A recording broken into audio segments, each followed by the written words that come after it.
Welcome everyone, and welcome to January Health in Hackney. I haven't had any apologies for absence, and just the usual matters of housekeeping. I'll just quickly go through. We're being live streamed. This is being recorded. Members of the press are watching, I've been told. Please, can you keep your microphones on mute unless you're speaking? Please, can all the participants keep your cameras on? I'm not going to be looking at the chat function, save for just if somebody wants to flag a question. I haven't been able to spot them, so please don't start chats in that forum. I haven't been noted of any declarations of interest, and so with that, the first item on the agenda is an update on the vaccination programme. We're still waiting for Laura Sharpe from the GP Confederation to join us, but we have got Tracey Fletcher here, the Chief Exec of the Homerton. Tracey, not so much on vaccinations, but just in terms of where we are at the Homerton. I mean, I think I've seen something in the Health Service Journal that you've probably got, I think, the 4th or 5th most of COVID patients in the country as proportion of your beds. Can you just give us a brief update about where we are? Thanks, Councillor Hayhurst. Yeah, the point you just made is that the highest proportion of our general and acute beds, with a 4th highest trust in the country, to have a significant percentage of our beds now being used for COVID patients. So in summary, the past couple of weeks, the numbers of COVID patients we have been admitted has been increasing, and at any one time we have now got over 200 patients in our beds. So of course there's still discharges and admissions going through, but we're currently 1 or 2 over 200. To put that into context, we only had a maximum of 118 patients in our beds at any one time during the first wave of the pandemic. So there's been a significant step up in terms of the number of patients we've got at any one time. I think probably there's a couple of other points to be made on that. So a very positive aspect is that clinicians have learnt quite a lot during the first peak in terms of the treatment and use of steroids in managing these patients. So hopefully during the course of their stay with us, we will actually get better outcomes. What we certainly haven't seen is the rapid rate of mortality that we saw in the first peak. So one hopes that proves to be better outcomes overall for patients, but that's of course adding to some of the draw on the bed usage and the oxygen usage. And what I also would say is that, and I tweeted some information about this, the split of the age distribution across our patients is to be noted, really. I mean, it's pretty evenly split across the age ranges, and so I would encourage people not to think that this is just an elderly person's disease, or it's a condition that only hits the elderly. Actually, we've seen a significant number of younger patients within the hospital and being admitted to ITU. In terms of our bed numbers, just to give people a bit of perspective on it, we normally run at about 250 general beds. So ordinarily, not for operations, not for maternity, not for any of that, but just generally emergency beds, we normally operate at about 250. We've currently got 330 open. We normally operate at about 10 to 12 intensive care beds. We've currently got 25 open. So as you can imagine, that is stretching the staff enormously across the site, and we're probably operating in a way that you wouldn't really choose to do so unless you're under these sorts of circumstances. And our staff are doing an absolutely incredible job to maintain the safety for patients across what in essence is a hugely increased number of beds. I should also say that, of course, keeping patients at home and out of hospital is really, really important at this point in time.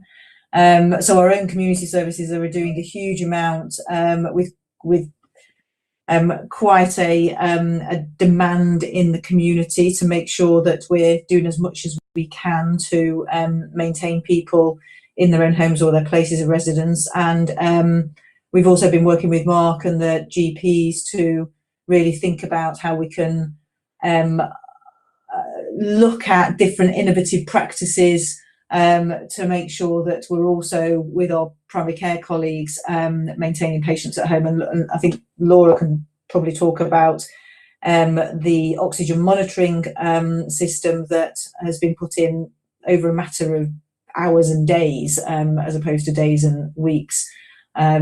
So that will help give us some information, or give the GP some information about oxygen saturation levels in patients at home to enable more informed decisions to be made. So it's busy, and if you live around the Homerton, you will have seen, probably for the first time that I can remember, and I've worked at the Homerton an awful lot of years, there have been occasions over the past week or so where we have, not intentionally, blocked up Homerton Row because ambulances have been queuing to get into the A&E department. And those who see the outside of the hospital on a regular basis would know that that doesn't happen at the Homerton normally. So the pressure has been such that we've actually had ambulances queuing for some significant times on occasions, because of just the quantum of patients that are being brought in. So it's difficult, and we of course would want people, when they need to access health services, please contact 111, please contact your GP. Be advised in that sort of through those sorts of routes as well. But nevertheless, I mean, clearly we would encourage people to do as much as they can to abide by the restrictions that are in place. Not least because just generally the hospital is incredibly busy. It is incredibly busy. So that's pretty much what I was going to say. If I can end up on a positive note though as well, we have started our staff vaccinations yesterday. We did half a day yesterday and we've done a full day today. That has been hugely positive and actually quite emotional for the staff within the trust who have been going through that process now. That has given a real boost to people and given some reassurance to staff as they go through that process. So that's been fantastic. So we'll quickly get through all of our staff as quickly as possible, and then get through the second dose in the timely fashion. So that's a real boost at the moment. Thanks, Tracey. I think I say on behalf of all of us and all Hackney residents how indebted we are to the work that your staff and you are doing at the moment, and so immense gratitude from everyone here under what seems to be intolerable conditions in terms of having to work lengthy shifts, and we understand people having to come back in again at short notice as well. And thank you for your leadership in keeping your staff motivated under these circumstances.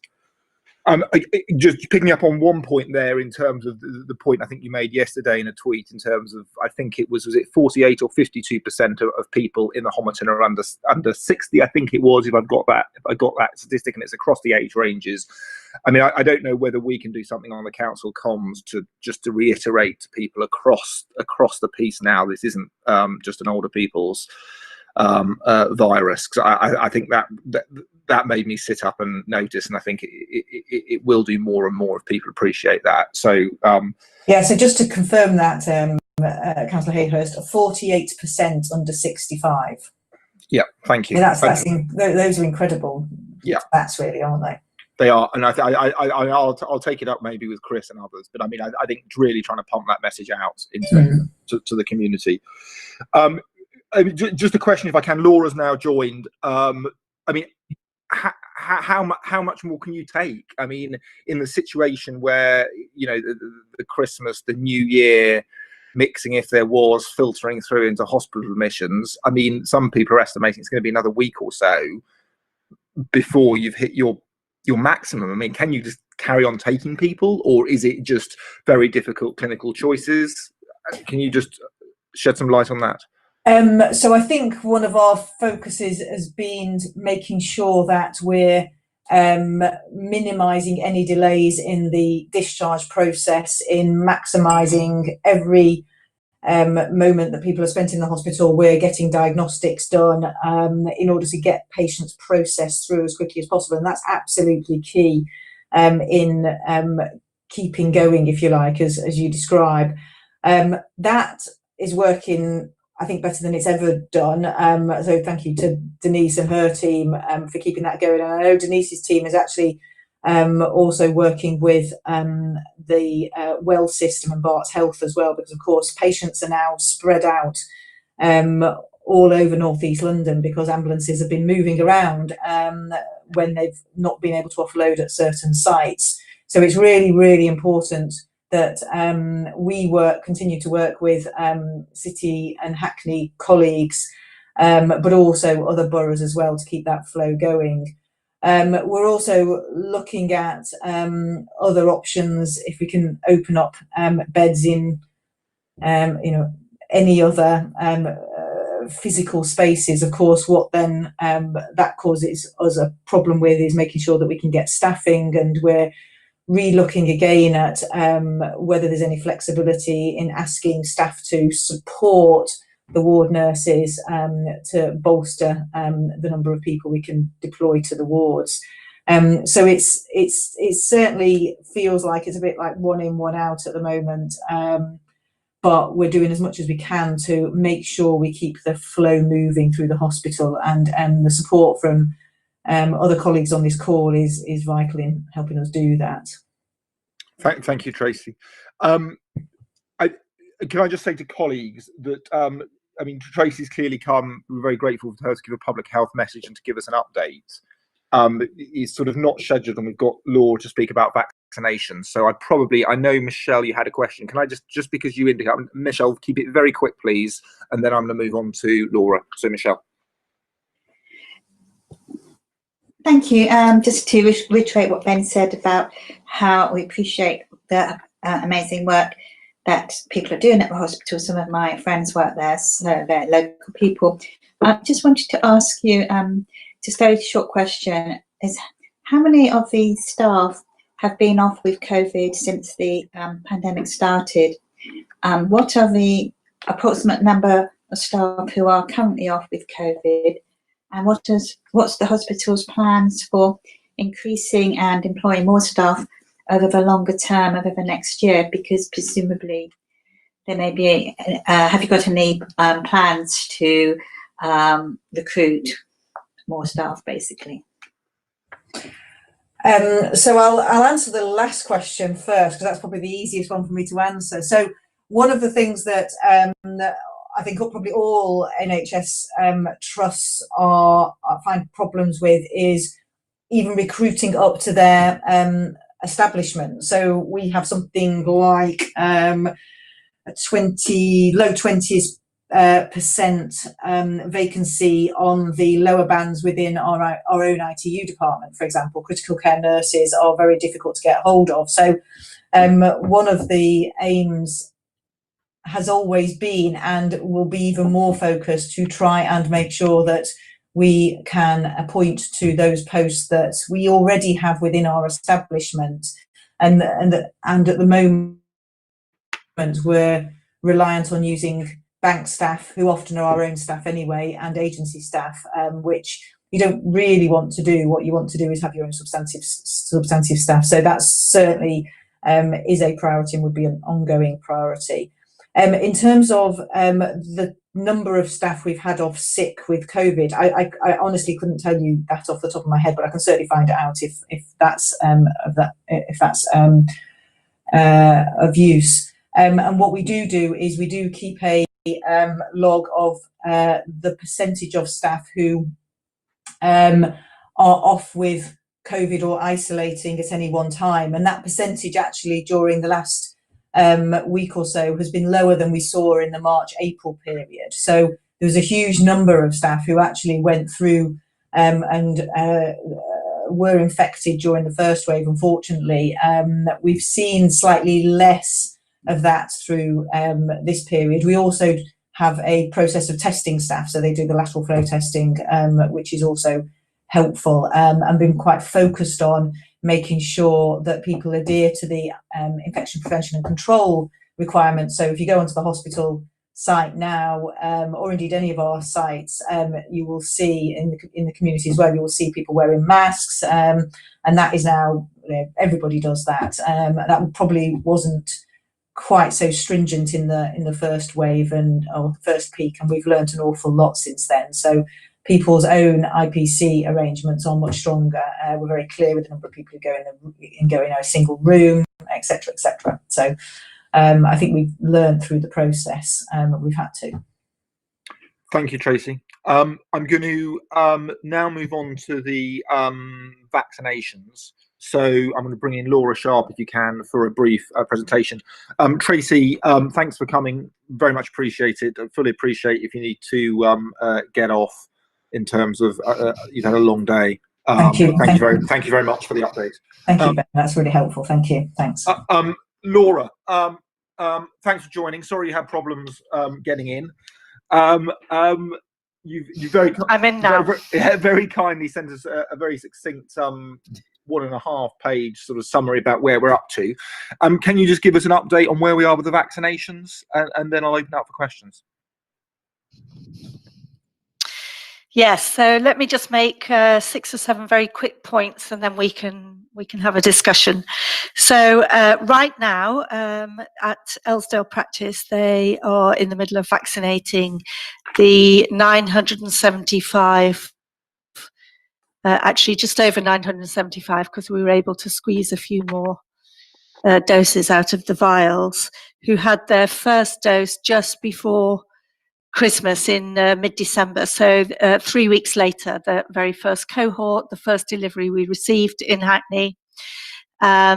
We did not cancel those people as the Chief Medical Officer suggested in between Christmas and New Year, for 2 reasons really. We were quite worried about the fact that quite a lot of those, virtually all of those people, some of them were staff, but the majority were elderly patients 80 and over, and we thought it would be very distressing for them.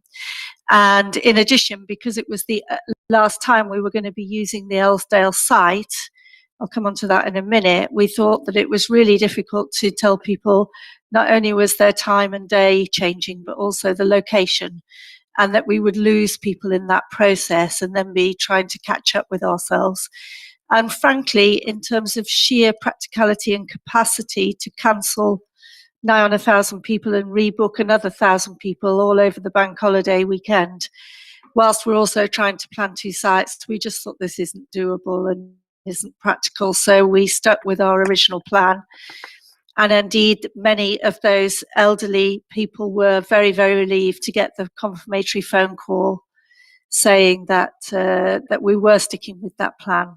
So that was very popular locally. I do understand the wider population health piece, and of course from now we will operate to the new guidance of 12 weeks, although I see there's a debate going on about that as we speak, about whether that is the right thing to do. But we will, currently we are obliged to offer with that. That may change again, who knows. The part of this is a constantly changing picture that we're constantly readjusting our plans to take account of.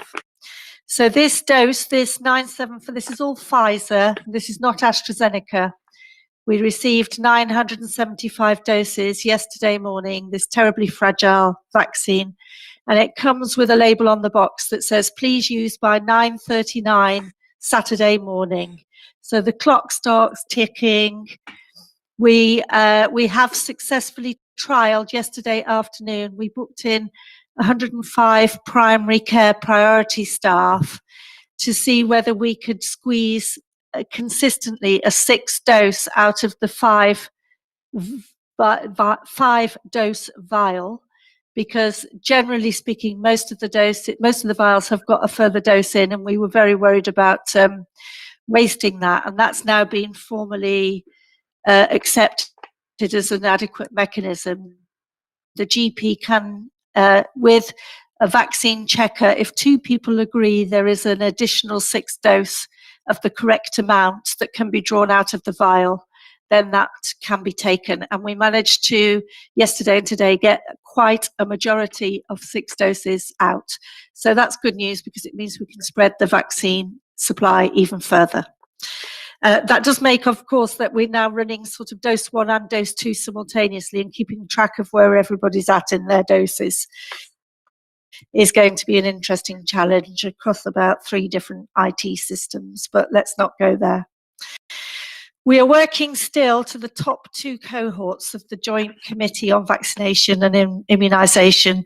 Cohort 1 is patients who are registered with City and Hackney practices who are 80 years and over, and we have about 5,300 of those, and we therefore have only dosed around 975 of them. So in all these very excitable conversations that are going on across the system about who's coming next, let's remember we have not even done that very first cohort yet, and have some way to go to do that first cohort, and they must remain a priority, as must care home staff.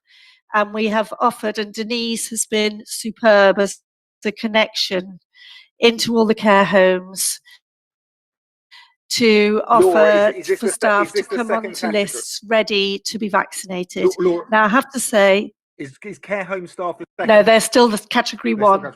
Priority category 1 is 80 and over patients and care home staff. And the care home staff, I have to say, I think there are quite a lot of people who are declining in the same way that they declined flu. But we are prioritising any member of the care home staff who wishes to be vaccinated, and we will book them a slot, and we will put them on standby lists to come at short notice as well. The second priority down on JCVI has changed a bit, and indeed the Prime Minister's words changed it a bit the other night, which does lead, we do need a conversation about definitions at this point, not necessarily tonight, but as a system. So the second priority is about priority staff, health and social care priority staff.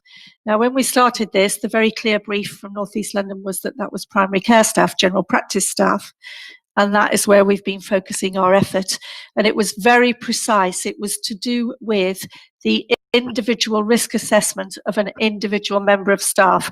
So it wasn't even whether you were patient-facing, whether you were working, whether you were at home or anything like that. It was to do with your own individual clinical vulnerability as a member of staff. But I think that is changing a bit now, and we do need therefore to think about that. So we are continuing to prioritise GPs, nurses, reception staff, because if our 40 practices fall over, then the system falls over. But and we have also been prioritising care home staff, and we've also tried to prioritise some of the absolutely critical staff in St Joseph's Hospice so far. But every day I get, as I did today from various of you, get emails about, can we do these staff, or when are they due, or this. So we do need a conversation that helps us with that, so that everybody understands where they might be in this sort of prioritisation order. We are currently receiving about 800 emails a day from individual staff members, or saying, when am I getting it? When am I getting it? And I can't respond to 800 emails a day. So, and being clearer about that and putting some very good comms out about that, I think as a system would be useful. So that's that. Third point is a very clear message to the public, I think, because we're now getting the public ringing us because they've heard we're in charge. When am I ready? Practices telling the patients to ring us because they don't know what to say either. And my message to the public is, we will call you. We have not forgotten you. We will go through all our lists in a very methodical way. We will absolutely check that everybody at the right stage is called, has a conversation, can decline, it is patient choice, but is declining in full knowledge, and that we will constantly check those numbers over the next period of time until we've done what we need to do. So don't call us, we will call you, we haven't forgotten you. We're not saying don't call us because we don't care, we're saying don't call us, we will call you when we're ready. So at the end of this Saturday, 9:39 a.m, we will close the Elsdale Street site and allow the normal GP practice to regain some semblance of normality for their services. And great thanks to them for allowing us to use their site. We will move to 2 new sites over the next 2 weeks. The first will be the Bocking St site. Many of you will know about that site because it is a local authority owned site and was your training centre until you so amazingly said that we could use it. And I cannot thank the council enough for that, and indeed for how amazing colleagues have been at helping us get it ready. It got signed off, it got the green light from the CCG yesterday, it's gone into the national system. We expect to hear about deliveries for that site for next week, and people have just been tremendous. Your colleagues, your staff in the council, I cannot thank people enough for that. So we will hopefully next week receive a Pfizer delivery at Bocking Street and be able to continue with those 80 plus residents and with priority staff. And then the following week we will open, we hope, John Scott. Will over the next week, if you drive past John Scott, you'll see an enormous marquee going up in the front on green lanes. Because the thing we have learned is that you need enormous amounts of space to get people through this, effectively a sort of jabbing factory, without getting lob jams that then slow the process down. And if you're working to Pfizer against a time frame, your flow has to be very smooth and speedy. So you need lots of jabbing cubicles, you need lots of volunteers, and the volunteers coming from Hackney Volunteer Centre have been incredible. Again, phenomenal community efforts around this. It's really heartening. But you need big space so that you can do social distancing and proper infection control and safety for many of these residents who haven't effectively left their home for months, and that you can keep the flow going at pace, really. So with those 2 new sites, I have a sort of imagination that in a couple of weeks they'll be working 12-hour days, 7 days a week if the supplies start to come through. Whether we can staff that is another matter, but we will at least have the sites and the infrastructure to do it. The risk will be delivery and staffing. So as I said, we've been working so far on Pfizer, and I understand for our 2 centres we'll be working on Pfizer for quite a bit longer. We are starting to hear that we'll be beginning to get some small supplies of AstraZeneca. To our surprise, we've received an email telling us that we're going to get 400 tomorrow. But we're going to prioritise those for care homes because they're much easier to manage. And Nina Griffith, who many of you will know, is in charge of the care home plan. So she is going to use those to work with local GPs to just basically work her way through the care homes, the other priority care settings. The definition, again, we hit snags here. The definition from national around what a care home is very tight. We are taking a much more expansive definition about places where residents are in supported living, for example, learning disability patients who are high priority and very vulnerable at this time. Our view is that we're going to try and work our way through many of those settings as quickly as possible using AstraZeneca. And then as soon as we've done that, we will also use AstraZeneca for a 80 and over housebound service going into people's homes to do the housebound, because we have no other offer for them at the moment, because Pfizer cannot go to people's individual houses. So that's the plan for how we start to protect the housebound. And then obviously once we've done the 80 and over, we'll do the 79 and over, the 78 and over, and work through the housebound. We have currently, the GP Confed runs a roaming nurse flu vaccinations and pneumococcal vaccination service. We'll turn that into the roaming nurse housebound service as soon as we have enough supply of AstraZeneca for that. I'd like to say a word about people who volunteered over the last few weeks, volunteered to join the Hot Hub rota, volunteered to join extended access to so we have more appointments open at weekends for normal services, and have volunteered to come to the vaccination centres. We've got GPs, receptionists, pharmacists, just absolutely going the extra mile, doing this very tedious training that they need to do online, some people doing it overnight and starting a shift the next morning, but a real willingness to play their part. And the more people we're able to vaccinate, the more people will feel that they are then protected and can come into a big site and deal with big numbers. So as soon as so that's, that will build over the next few weeks, I feel. And finally, the crank it up big message. As I said, I think by the end of January, we'll be looking to be 7 days a week, 12 hours a day. That is subject to us being able to secure the supply chain, the delivery chain. I think it's starting to improve.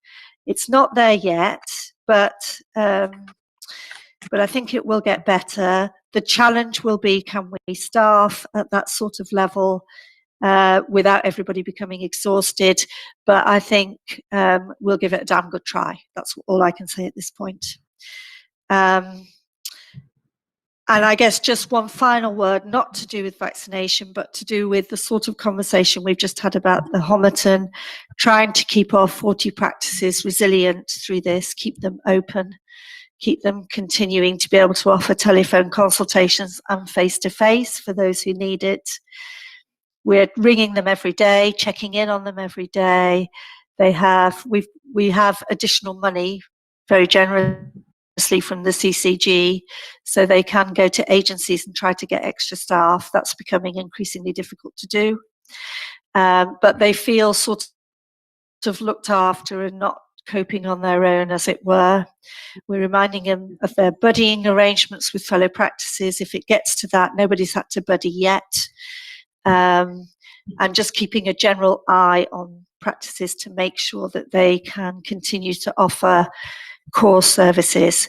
There's lots of rumour about deprioritisation of some elements of general practice to prioritise others. That's an ongoing dialogue nationally and locally. So, for example, Sandra has given us permission to suspend the health checks programme for a little while, because whilst it's very valuable, it's not absolutely critical right now. And that just frees up a bit of capacity within general practice to do the things that are super urgent, including doing everything they can to stop people being admitted to hospital. And our hot hub, which is now relocated back at St Leonard's, is full on. We've doubled capacity within the last few days. And from last Friday, in a day, we created a service called Oximetry at Home, whereby we can measure people's oxygen levels at home, visit them at home, help them measure it themselves, check in with them, so that we can keep them out of hospital unless they absolutely need it, but also they can feel more supported and not abandoned, as it were, at home, or worried about things. So that helps with discharge and helps with reducing admissions. And we set that service up in a day, and we've had amazing feedback from patients and indeed colleagues in A&E. and in out of hours about that. So lots and lots going on. I hope that gives you a flavour, and I'll stop there and you can quiz me. Laura, thank you so much.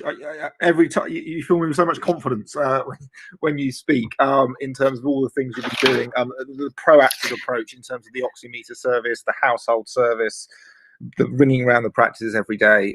It's fantastic to hear. So thank you very much indeed. Can I just ask one question myself before I sort of open it up to colleagues?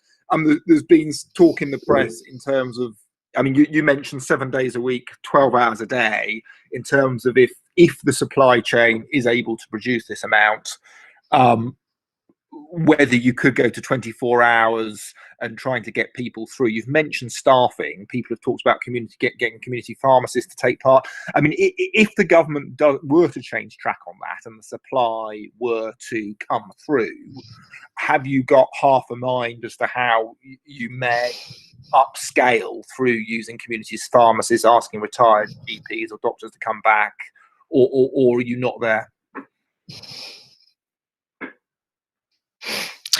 We've already got some retired doctors approaching us, people who are known in City and Hackney from old, and indeed we've got people back working already in the vaccination centre. We already have some community pharmacists. Their skills are incredible for this because they, you know, drawing up doses and checking doses is their bread and butter. So they are really, really good to be the vaccine, we call them the vaccine guardian, the person whose job it is to protect those precious vials, draw them up, not waste them, not drop them, not shake them too vigorously. They are phenomenal at that, and they've been great at responding to that call out. Mark Rickets put a letter out last week saying, if you want to support the vaccination centres, or the hot hub, or extended access, email Laura, and I have had lots of people emailing me. So we're in the vernacular onboarding new people right now. I have to say, I think if we go for another big call out, once more people are vaccinated in the next few weeks, more staff, I think we'll get more response. I think people will rise to the challenge.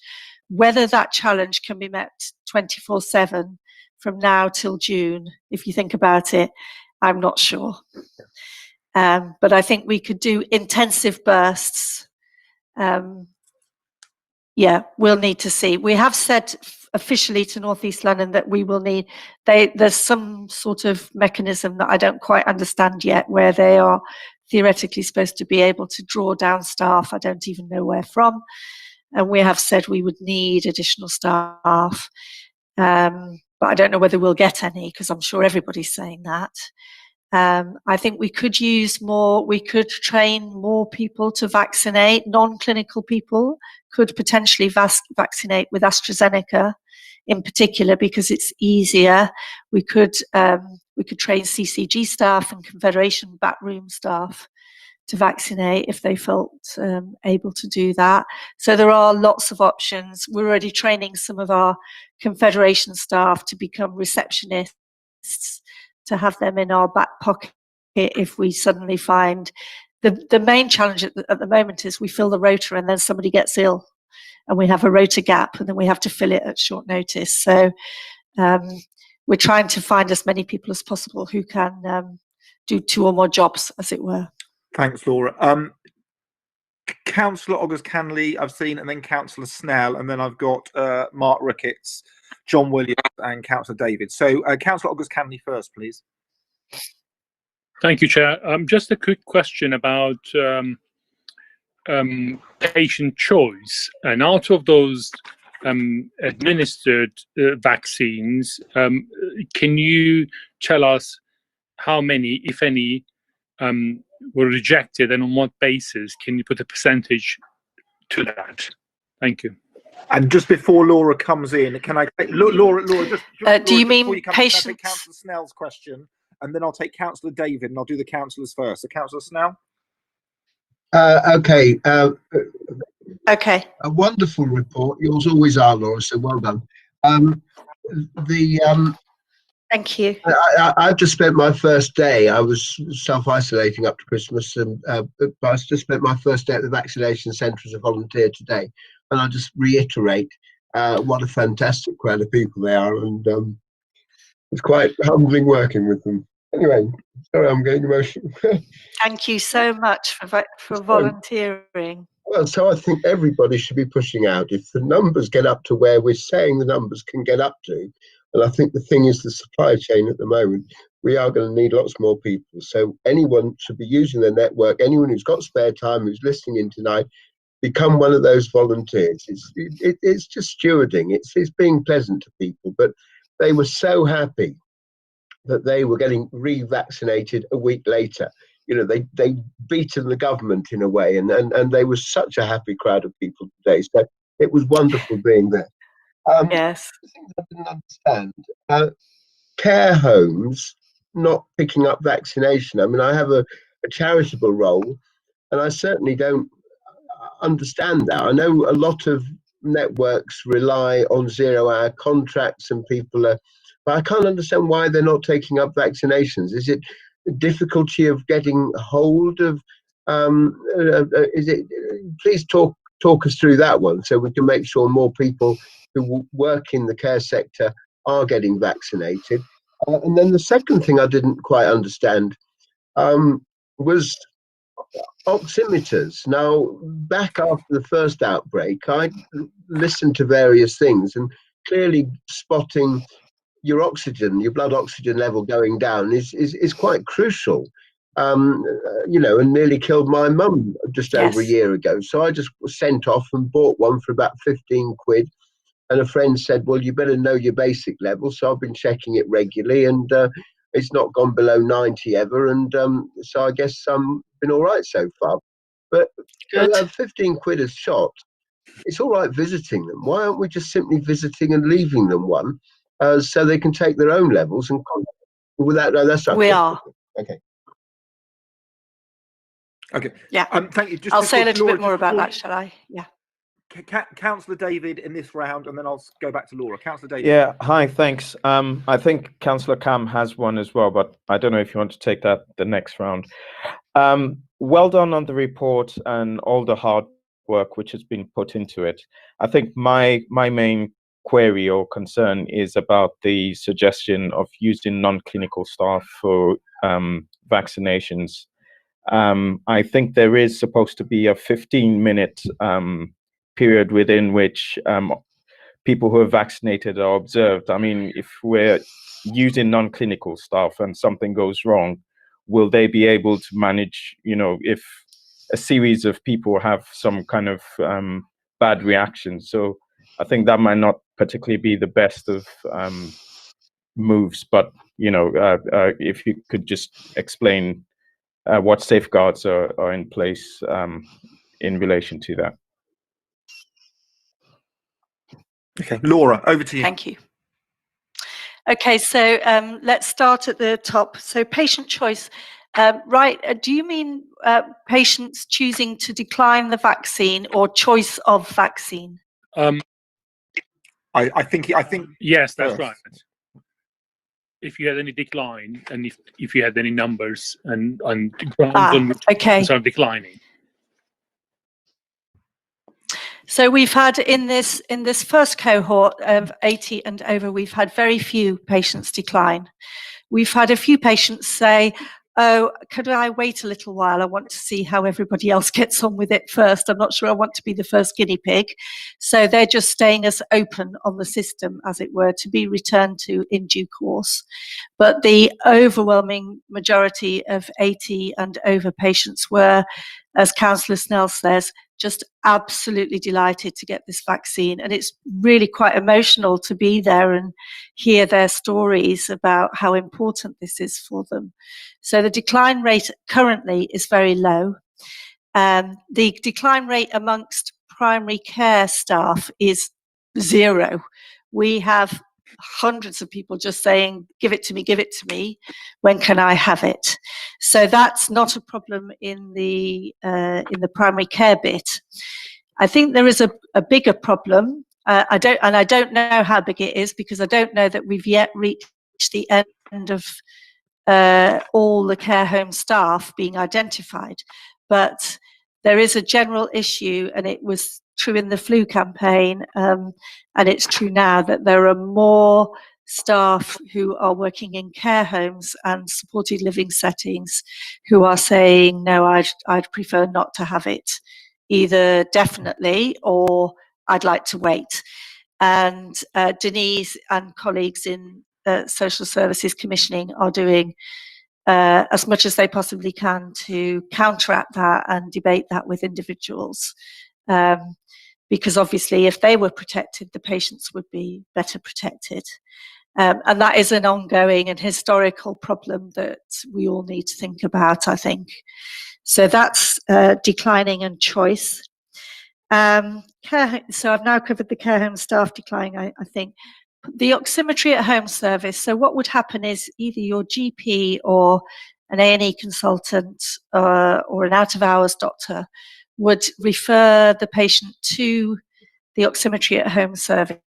They would then go and visit the patient at home, take an oximeter with them, teach the patient how to use it, leave the oximeter there, form a judgment, take the baseline assessments, give the patients the guidance and paperwork about what to do if your levels fall to different levels, when to ring 999, when to ring them back if you're worried.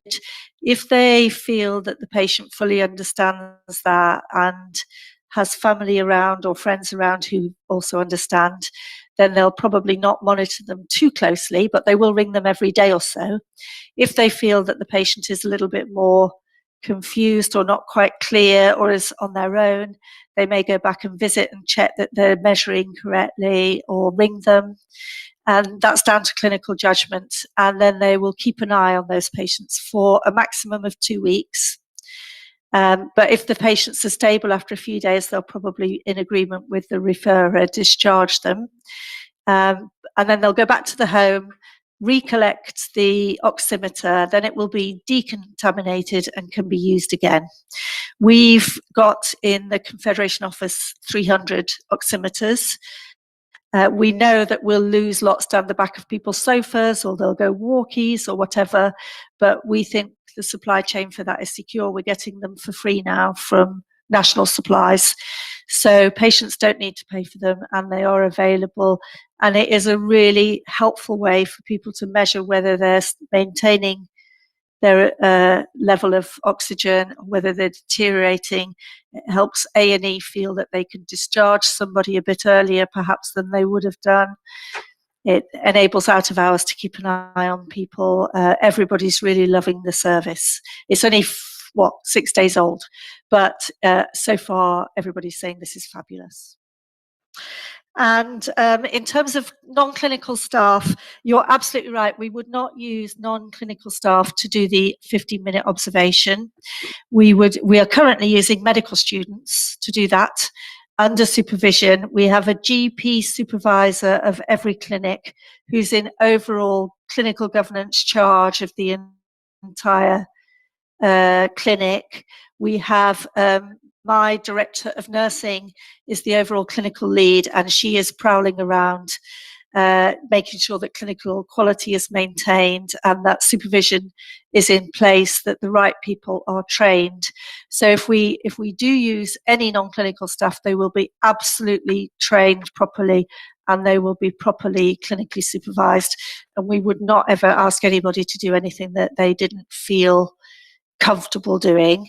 And we take that observation period extremely seriously, because whilst it's very rare, an anaphylactic shock could be very, very serious. So we have very strict protocols about how that anybody who's starting to feel ill, how that the alarm is raised immediately around that.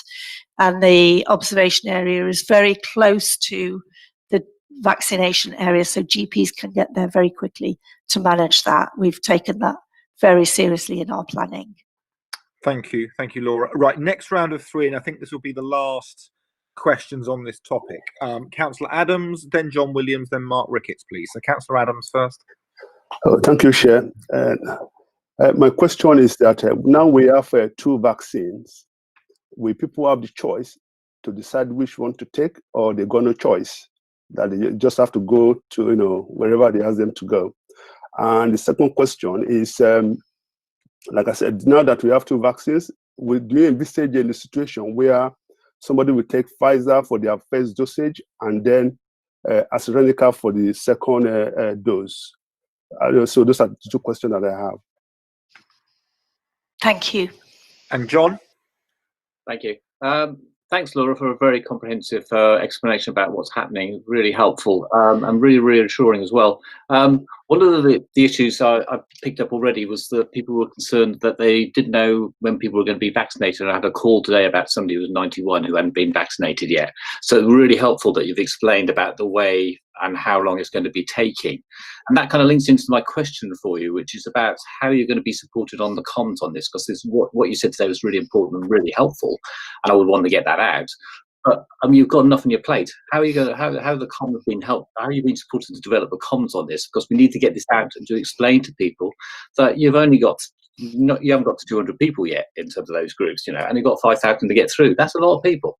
And people need to understand that. So I think I want to make sure that you're being supported of that. And I partly say that with my comms and engagement hat on from integrated commissioning.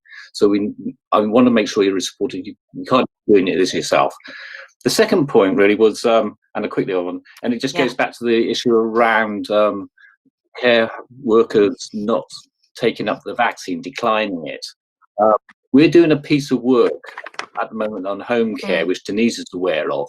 And I don't know if Denise would be willing to reach this, but I would like to pursue that particular issue with the care workers when we have a focus group with them, because I think we really need to unpack why they keep refusing to do this, because they need to take these injections. So if Denise is willing and agreeable to it, I would like to pursue that also within the home care work that we're doing at the moment. Thank you. Thanks. And lastly, Mark? I didn't actually have a question. I just had a couple of follow-ups from questions previously. Do you want to come in now, and then I'll go back to Laura to finish? Yeah, off. give Laura a moment to continue to draw a breath. Well, just a few things. One was about the impending start of the mass vaccination site. So, in terms of what Laura described, is wonderful work within the sort of City and Hackney patch, and that will continue to develop in the way she's described. But of course, we do have at Westfield one of the mass vaccination centres based in our Cllr building, and that will start in a kind of slow way fairly soon, and then build up hopefully quite rapidly. And recruiting to that site is being done on a much larger scale, and the offer that will be managed, people being contacted and called to those appointments will be managed on a national database, etc. But trying to kind of make that work, they'll need to be testing out all the IT and how people are called and how are recorded on the different systems, and then they get their next 12-week appointment, etc., etc.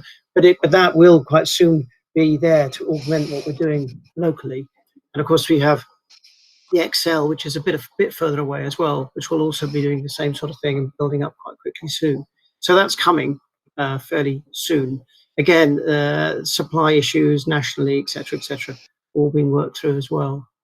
I was just going to say about the 15-minute, well, that's going to continue, but actually it appears the Medicines Authority regulation with the authorities, MHRA, have said that actually, because now so many more vaccines are being given, that allergic reaction isn't being seen again, particularly. And actually, that's been very reassuring that they're following up and tracking that all the time. So people before weren't being offered their Pfizer if they'd ever had any sort of allergy reaction, not skin itchy reaction, one where things swell up and they might need adrenaline and need to go to a hospital. Now it would appear that they probably can. The only people who shouldn't get the vaccine are anyone who's reacted to the first dose of the vaccine, and that is really, really rare. So it's actually very reassuring that sort of stuff seems to be settling down. The last thing was that it was great. Laura alluded to the fact we did a call out for people to come forward and volunteer and work in the hubs, etc. But also we did that by comms. We also called one of our practitioner fora at about 24 hours notice, and there were nearly 100 people on that or logging in. I know people share rooms and saying, do you want to join the bank at the Homerton to work in nursing shifts? Do you want to volunteer doing this? Do you want to come work in the hubs? That's been fantastic, actually, in terms of response. And the last thing I wanted to say was a little bit about the is think about prioritization in case people are slightly worried about what's being stepped down. And in fact, you know, the oxygen monitoring story is a very good example of the extra work that we want people to focus on, because you can imagine you may be, as a GP, worried about somebody. A lot of it will fall back to the practices to follow up people who have got monitors and maybe being rung by them. I'll ring you once or twice a day just to check all's well. All that work. So deprioritizing certain things in order to be quite clear that people can focus on the most sick and the most vulnerable, and dealing with that sort of work. And we'll never get to the point where we'll step down people presenting with non-urgent, non-COVID, you know, problems. Anybody who's suddenly passed blood or something, you know, in a way they really shouldn't do, come in. Primary care is open. Contact your practice. All this stuff must and will continue. Childhood immunizations will never be stepped down. So there's a lot of, you know, support for care homes that will never be stepped down. So what we step down is so we can focus on the most needy and the most vulnerable. And I think it's just really important to emphasize that, really, whilst then allowing us to really focus on the COVID response as well. Thanks, Mark, for making that clear. Can I go back to Laura then, in terms of Councillor Adams' questions about choice? In terms of Jon Williams' second point about working with Denise has agreed to that in the chat. So I think Denise, it's just Jon Williams' first point about the comms. And again, Chris, I don't know whether the council can support and step here or something. But Laura, over to you. Yes.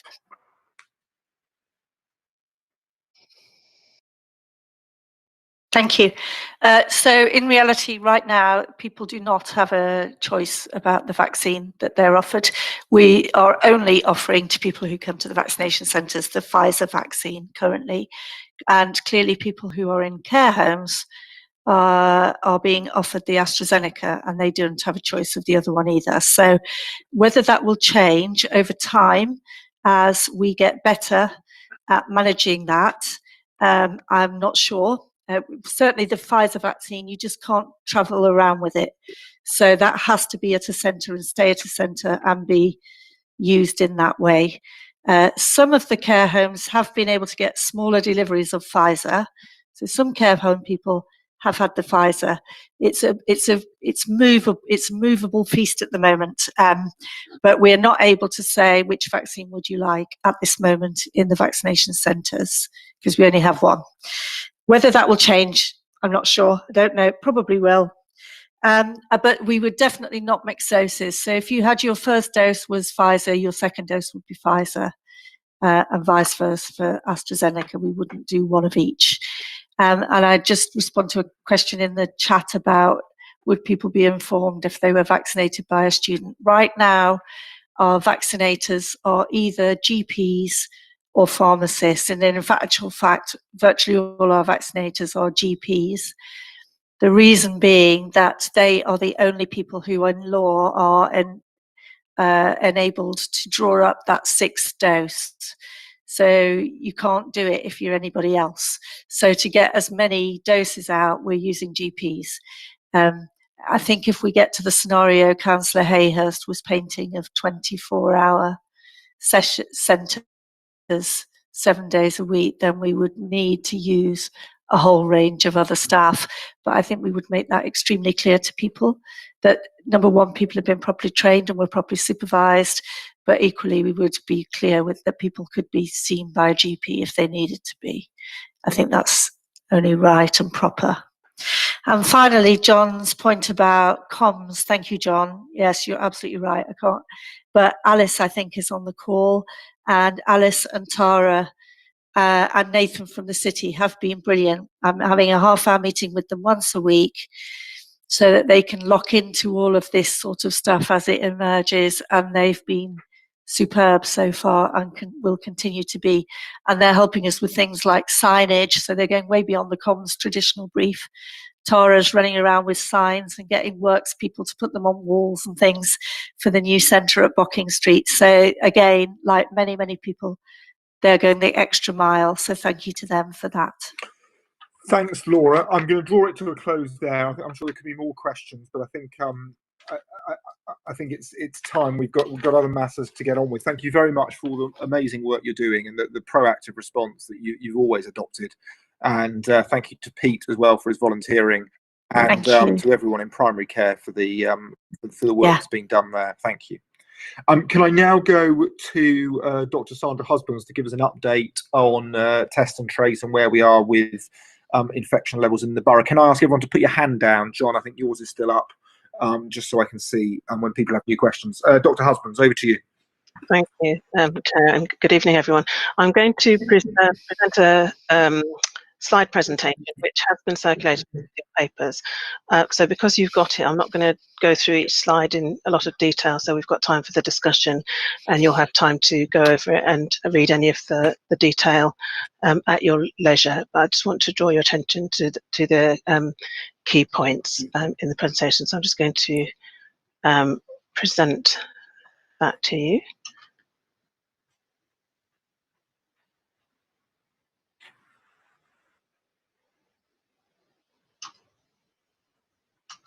Where is it?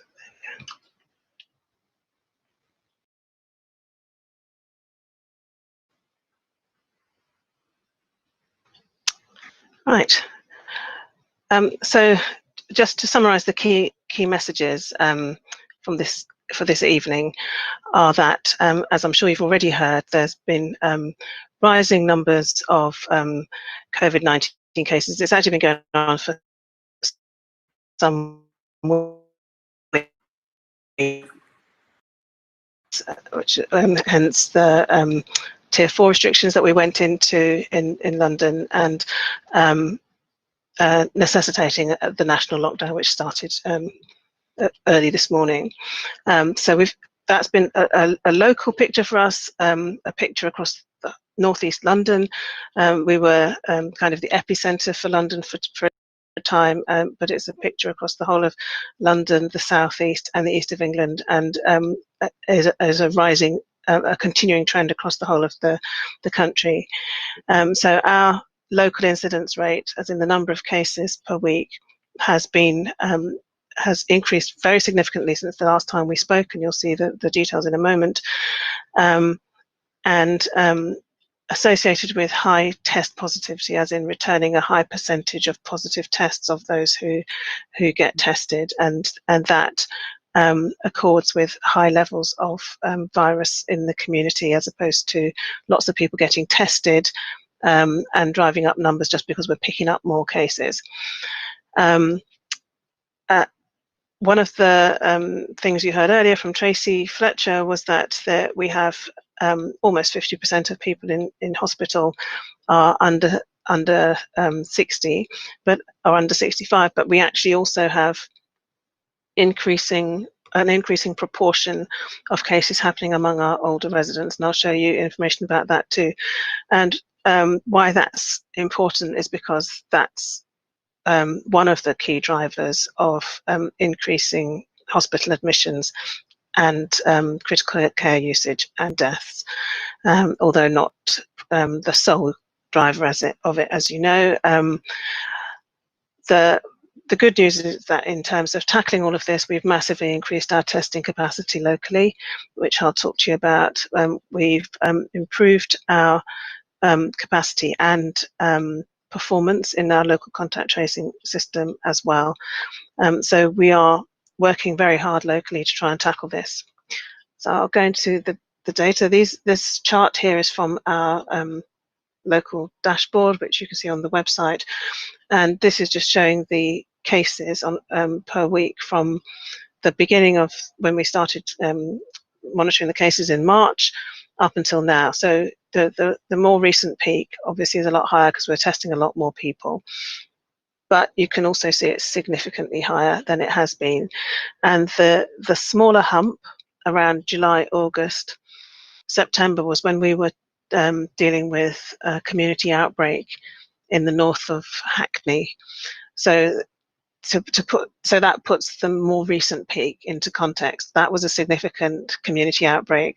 We put a lot of resource and time and energy into dealing with that, and so but by comparison we've got this much higher numbers of cases happening in the past few 2 or 3 months, but in particular since December. And as I said, excuse me, The test positivity rate has increased significantly, so it's around 25%. To help you understand what that means, earlier in the summer when we had an outbreak, it was around 2% for us, and it was about 1% for the rest of England. And a lot of this is being driven, as you may have heard in the news, by this new variant of coronavirus, which is just much more easily transmitted from person to person. And it's estimated by epidemiologists and from the genome sequencing of some of the viruses that are picked up from the swabs, that it accounts for about 70% of the transmission in London. So we had a bit of a drop-off in testing over the Christmas period, but it seems to have picked up again afterwards. So we've got good testing, good numbers of people being tested, and we've got the capacity, but we're not just picking up cases because we're testing more. So this chart is showing you a sort of a heat map, or a tartan rug, as we used to call them in the observatory, by age group. And the top line is the 65 plus age group, and the darker the colour, the higher the number. So for those of you who can't read the numbers because they're a bit too small, if you just look at the colour, what it's telling you is over time, and this is just since the beginning of December, the first week of December to the end of December, that over the course of December we've had increasing numbers of cases in nearly every age group. Slight increase in the 0 to 15s, but the other age groups, substantial increases. And at the beginning of December, we were getting what at the time felt like high numbers of less than 150 per 100,000 and the over 65s, but by the end of December it was over 750. So we've had significant increases in incidence in all age groups.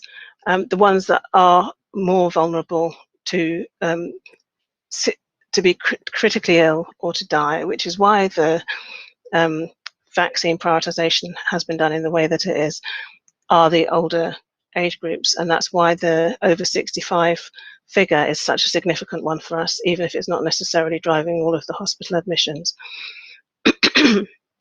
And to look at hospital admissions, this just shows you the quite significant, in just a short space of time, increase in bed occupancy. So this is Homerton, that wasn't actually 0%, but from and this is COVID bed occupancy, from a fairly low percentage in November to over 40% at the beginning or the end of last week. And the next graph is showing you critical care capacity, which Tracey already talked about. And then the staff-related absences, which seem to have gone down, which is good, but this is, again, it's over a fairly short period, and we'd need to see over a longer period what impact that is going to have. So bed occupancy, critical care capacity are really under pressure, as you've heard. Unfortunately, also we've seen an increase in number of deaths in recent weeks. So we had very few deaths in the summer period, even though we had a local outbreak. Can't really say we had few cases, but it just looks like a few by comparison. But there were very few deaths associated with it. But there's been an increasing number of deaths in the past few weeks. So although it's nothing like the order of magnitude of the mortality that we saw in the spring, it is still a concerning trend. I mean, there is the good news that patients are being much better treated, and therefore their likelihood of surviving is much better. But this is a reflection, really, of the incidence rate, as in, the more people you have infected, the more people you are likely to have who have very serious disease, and therefore the more likely you are to have people who die, regardless of how well we're able to treat them. So just to give you an idea of what we've been doing with testing, and to give you an overview of why we've got all these different types of testing going on. So as you all know, we've got these things that we were calling Pillar 1 and Pillar 2, and Pillar 1, I'll refer to again in a later slide, was the one that we were primarily doing in the first part of the pandemic and was mainly based in healthcare. Excuse me. And then we've opened it up much more widely, and we've got a lot more community-based and sometimes self-directed. So, you know, like if you have symptoms yourself, you can actually book your own test, as opposed to having a doctor or a healthcare professional or organise the test on your behalf. So there are a number of different reasons or purposes for the test, and as are outlined on this slide. And we're not using we're not doing tests only for surveillance, but we're using the information for surveillance because it helps us understand what's going on, as in the slides previously. But obviously we're using them for diagnosis where you need to in order to be able to treat somebody. A lot of what we're doing is about detecting people who are infected so that we can advise them about isolating themselves, and we can do contact tracing. But it also helps us to understand where there's infection, so we can take action to prevent further spread, not just around that individual, but perhaps if there's a focus of infection in a setting. And then more recently, we've started developing some pilots around testing people who don't currently have any symptoms. Because up to a third of people who are infected with coronavirus may not have any symptoms or may not be aware of their symptoms. So they may be very mildly symptomatic, not be aware of their symptoms and therefore not get tested and not self-isolate, and be at risk of spreading the virus to other people unwittingly. So in Hackney, this is what we have. We obviously have the Pillar 1 still going on in the NHS, and testing NHS workers and patients in hospital, supporting outbreaks. So if there was an outbreak in a care home or even in the hospital, Public Health England would use its testing capacity to test people around that outbreak, or even an outbreak in a workplace situation. And then the NHS is also using this to support people, or it might not be at the moment, but when there's elective care, to support people to be able to come in for elective procedures or appointments, or not appointments, elective procedures or admissions, so that then they can be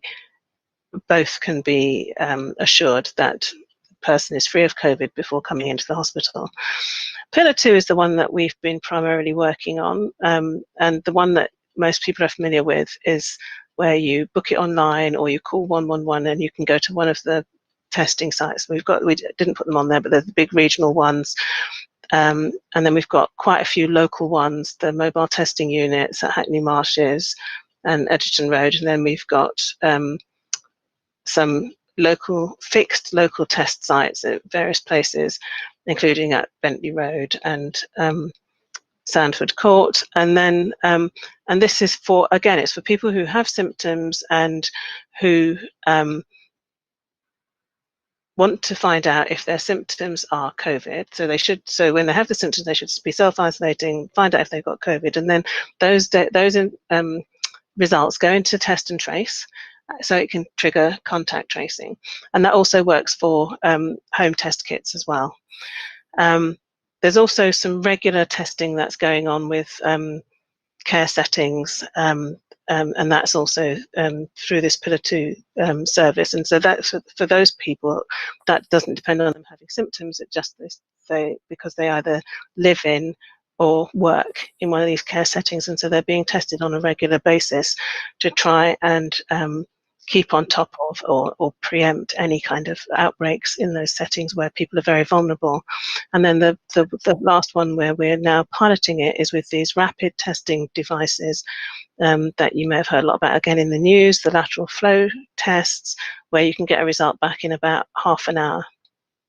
And we just started a couple of pilots with those in just last month, in fact. We've set up 2 rapid test centres, well, one in Hackney, I should say. We've set up one in Hackney and there's another one opening next week.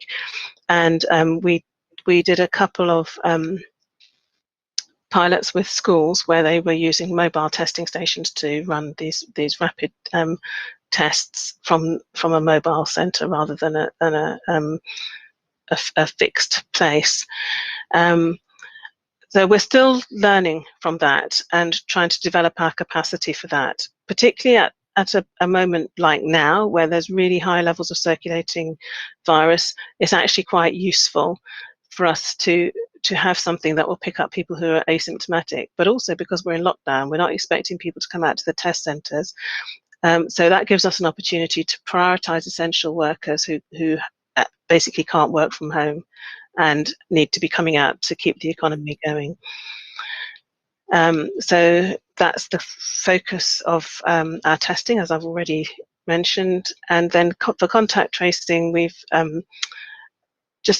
really developed our capacity and our capability in recent months, have improved our success rate significantly. Did have an issue over New Year when we had a lot of, because of the massive increase in cases, we had a lot of cases passed to us to handle that the team just couldn't manage because there was just too many and too few people doing the work, and we had to hand them back. But we've developed a system now to help us deal with that while we continue to recruit additional contact tracers. And that's all I'm going to say. Dr. Husbands, thank you very much indeed. That was a very thorough and helpful presentation. And can I also thank you for your work, which I presume was on New Year's Eve or New Year's Day, with other directors of public health, making the point to the government in terms of the slightly inconsistent approach to London boroughs and the primary schooling. So thank you for your work for that at short notice. Can I just let members know that Cllr Kennedy has very kindly just sent me a text and just saying, because we've got such important matters on the agenda, that he's happy for his sort of cabinet question time to go off. And thank you, Chris, I'm going to take you up on that. Thank you very much for that. So to give us some more time to ask Sandra some questions, and then for what is still quite an important item with the CCG and in terms of its future organisation coming next. Just before I open up for questions, Dr. Husbands, I think I saw Enfield possibly tweeting out that they were offering tests to any resident. Come along, we want to find out if you're asymptomatic. I think it was even say we want to try and encourage you to come twice a week to any resident. I mean, so I looked at that and I thought, have I got this right? Have they got the capacity? So can you share any observations or thoughts, or whether that is the right or maybe not the best course of action right now? It's not a course of action that I would endorse. I can see the value of doing regular testing for people who are have particular risk. So that's why we want to focus on essential workers, and we've actually even subcategorized them. So people who do jobs where they come face to face with other people and they can't help, you know, it's the nature of the job means that they have to come face to face, and they also have to continue to do it. So like, they're not a hairdresser, they're not closed down, and we need them to continue to do the work that they do so that we can all carry on. Then like a taxi driver, for instance, I think giving them twice weekly tests makes sense. Security guards, for instance, other people who, for instance, plumbers, who you might need to open your door to let them in, but actually they don't really need to have much in the way of direct contact with a homeowner or occupant in order to be able to carry out their job.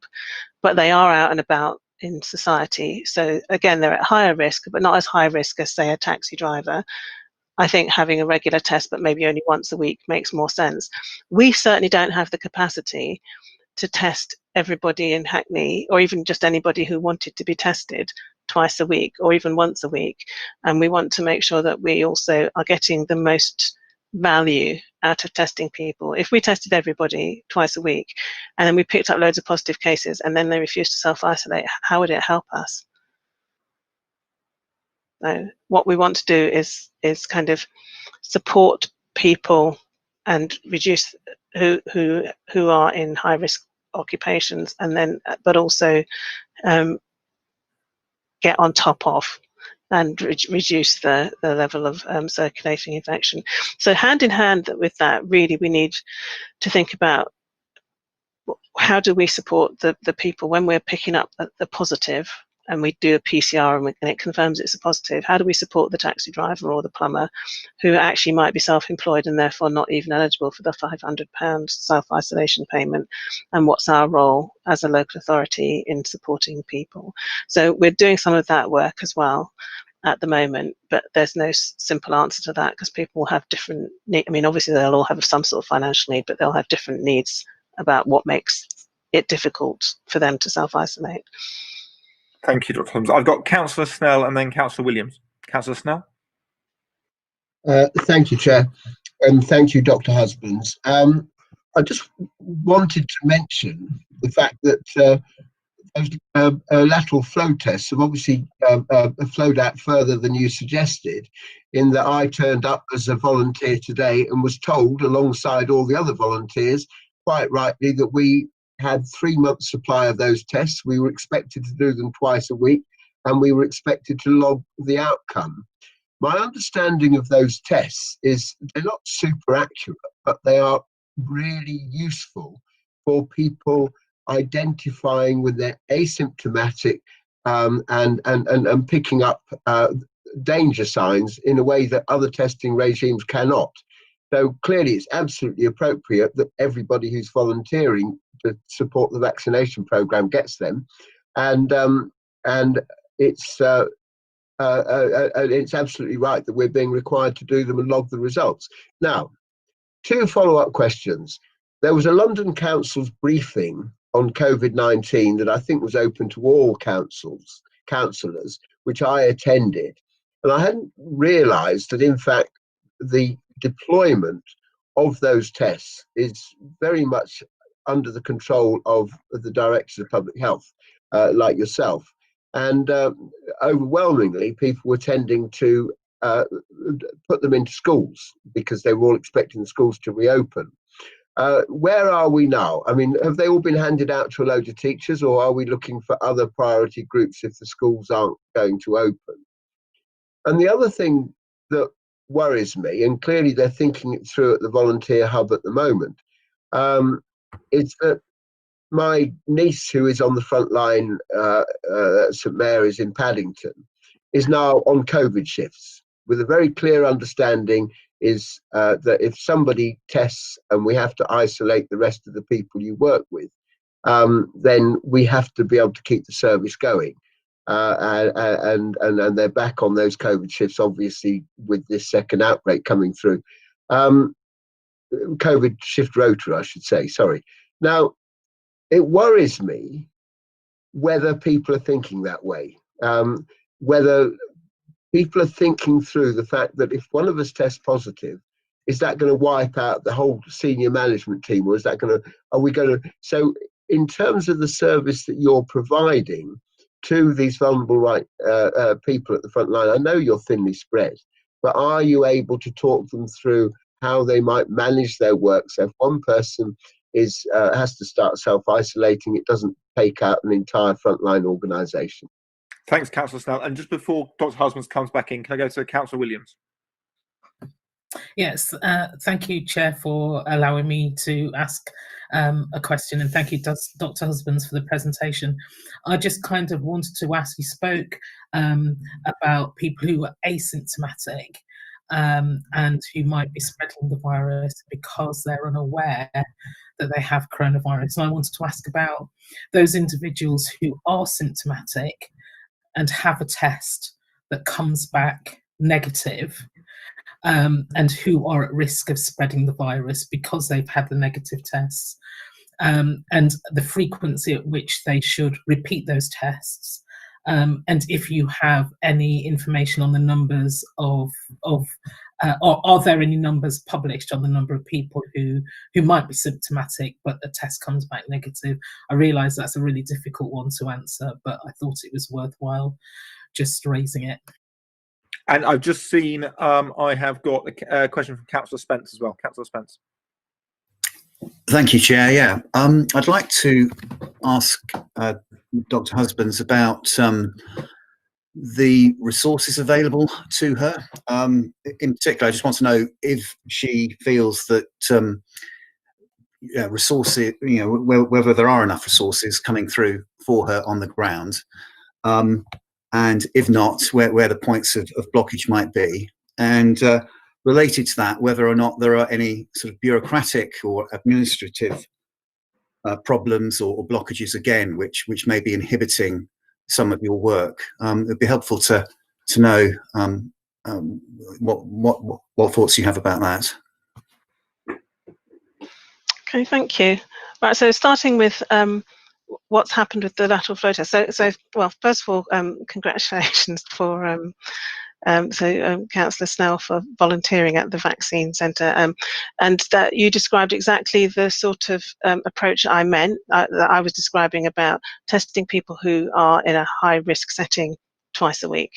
But to answer your question about what's happened now the schools are closed, well, the schools are being provided with lateral flow tests directly.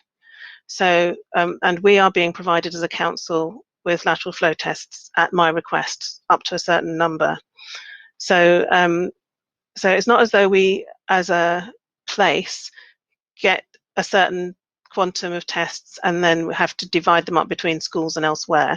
The schools should be getting enough tests to test all of the people associated with the school. So that's all of the staff and all of the children.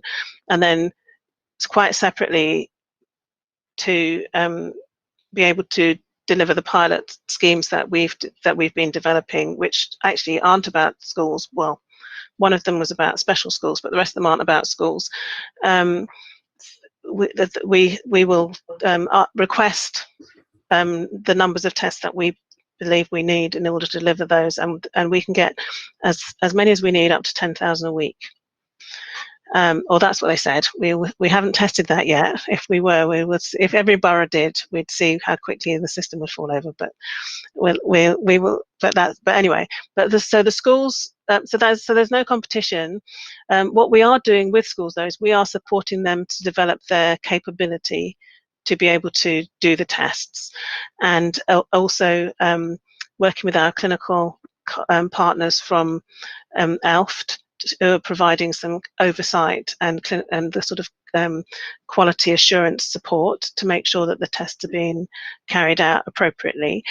And then for some of the schools, particularly the special schools, the school nurses are going to be supporting to actually deliver the tests, because as you know, that actually doing the swabs is not a particularly easy or pleasant thing to do, and will be particularly difficult or distressing for some of the young people with learning disabilities. So that's how we're working with the schools, but we don't have any competition in terms of the numbers of tests.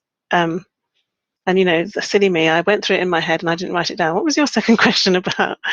It was in relation to when you've got cohorts of people working together and whether they might be worried that whether they that's right. knock out the whole group and how we. Yes, everybody is worried about that. That's absolutely true, and it's one of the so a lot of people are worried that so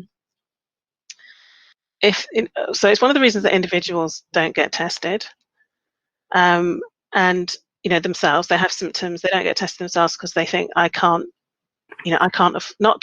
personally afford it because I won't get paid. It's I can't let the team down. I can't really take the time off. So there are a lot of people who are worried about that. But there are also services who are worried about being decimated. So when we were developing the ideas for these pilots, we actually talked to a lot of different workplaces about supporting them, and they said we didn't that they didn't think that they, and I'm not going to name any of them because this is a public meeting, but they thought that they couldn't risk it because they thought if we suddenly picked up a whole load of people who didn't have symptoms but tested positive and then they had to self-isolate, that they wouldn't be able to cope. So it is a risk. I think in terms of the circumstance you described with your, St Mary's with your daughter working on the front line, the reality is that in that situation it should be there should be less of a concern. Not that we wouldn't be concerned if people had to self-isolate, but that it's a much more recognised risk, and they have much better mitigation in place in terms of everybody having personal protective equipment, etc. And they also are all being tested appropriately regularly with the PCR tests, which leads me to Cllr Williams' question, which is that the lateral flow tests are not really designed, well, not designed, let me put it this way, we're not employing them to test people who have symptoms because they don't have the same degree of sensitivity as the PCR antigen test. And so they might miss people who had symptoms, but who really had COVID, and it would come back with a negative test. The PCR test really doesn't do that. So it's very highly specific, but it's also very highly sensitive because it works by amplifying up the viral RNA.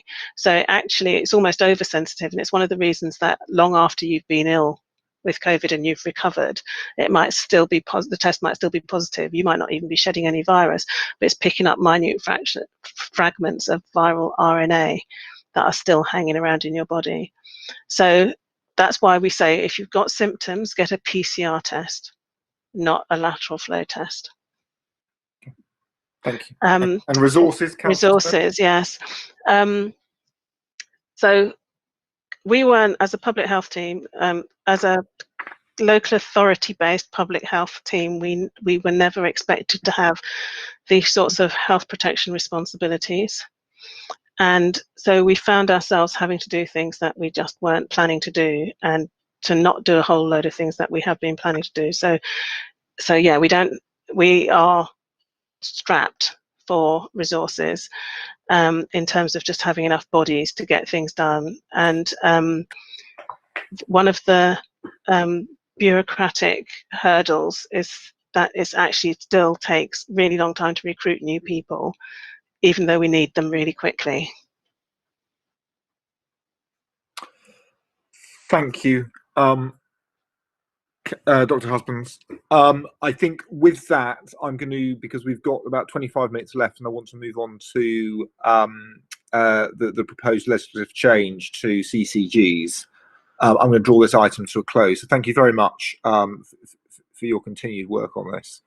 And please feel free to leave the meeting, bearing in mind how busy you are. So thank you very much. Can I ask, Cllr Snell, can you take your hand down just so I've got a clean set? And so with this, let me move on then to the what will now be the last substantive item on the agenda, which is item 6, which is the national consultation on integrated care systems. This came out sort of quite late last year with a deadline for responses by the 8th of January, so i.e. this Friday. And whilst it may seem very bureaucratic and structural, it obviously has quite significant ramifications as to how the healthcare system locally operates. So I'm grateful. David Mayer, I think, are you going to maybe, if you can, just give us some overview of this consultation and then possibly give us some idea about what the submission is from the East London STP in response to the national consultation? Thanks, Chair. Can you hear me okay? Yes. So I think maybe if we just take a step back to the genesis of where we're at now, to the long-term plan in 2019, which set out a 10-year framework for the NHS leading to integrated care. And it set about doing that on 5 broad pillars. One was improving quality and outcomes, so new waiting time standards and rapid diagnostic centres. The second was a suite of new service models, primary care networks, social prescribing, same-day emergency care, rapid access to diagnostics. We've already, in those service model space, made quite significant inroads, particularly with our PCNs locally and social prescribing. So just to kind of anchor some of this back in the heritage of the ICS work. The third main plank of the long-term plan related to prevention, particularly developing new programs to cut obesity and smoking and ill-adjusted or maladjusted lifestyles that lead to greater ill health. And the fourth was around digital care, so increasing access to digital services by 2021, particularly for primary care, and then full digitalization of services by 2024. So again, just to reflect on where we've got to with that, I think COVID has accelerated significantly some of the ambitions around digital care, with predominantly the majority of our services, certainly at this point, being over a digital or certainly an analog manner, but be it by telephone or video. And then the fifth pillar, which is what I think we're talking about tonight, relates to the fundamental reform of the architecture underneath some of the health service delivery and design, which was around creating integrated care systems that would bring partners together in a place determined loosely at the time of the long-term plan as being actually PCNs, primary care networks, but for the purposes of where we are now, we describe place as something that's coterminous with a local authority, and then to bring local provision into a more coordinated lockstep across social care, health services, and the voluntary and community sector. So what that means for North East London, correspondingly with that was an expectation that in doing that, we would deliver all of the 4 things that I've described previously: the new service models, improved quality and outcomes, better prevention, more digital care.